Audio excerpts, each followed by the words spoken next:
J'avais envie de me faire une petite bulle pédagogique, me sortir de mon microcosme où j'ai un tas de sollicitations qui m'empêchent de m'arrêter et de prendre vraiment du temps sur la pédagogie.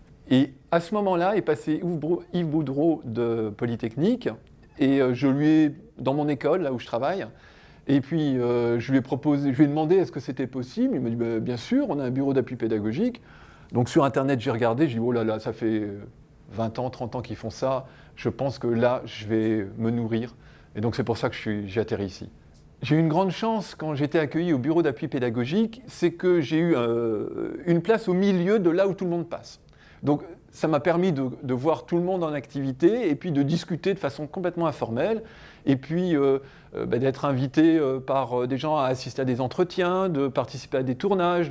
Donc j'ai vu, de feuilleter, préparer des feuilles d'évaluation. Donc j'ai vu comment ce bureau fonctionnait, et quel était le type d'aide que les gens faisaient. Chose que je découvrais. Et puis au-delà du type d'aide, comment l'aide est apportée.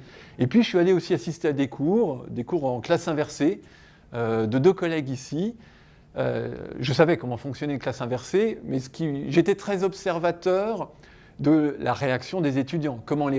C'est ça qui m'intéresse. Et comme ce qui est super, c'est que les cours, c'est des séquences de 3 heures avec des pauses, pendant les pauses, j'allais discuter avec les étudiants pour leur ressenti, pour dire mais pourquoi tu faisais ça? Enfin voilà. Donc le vivre, ça permet d'avoir une richesse d'informations qui remonte par rapport à ce qui se passe, qui n'a rien d'équivalent que quand on lit un article ou un bouquin.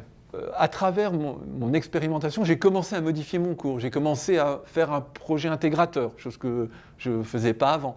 Je vais l'expérimenter en faisant monter dans la barque 1 ou 2 collègues, on va voir si ça marche et ensuite on va essayer de l'étendre. La méthode des petits pas. Donc ça c'est un exemple de modification de ma pratique. J'ai aussi découvert combien vous étiez en avance, structuré, sur une approche programme, avec des process de mise en place, avec des process de validation, de vérification, là je suis vraiment très très impressionné.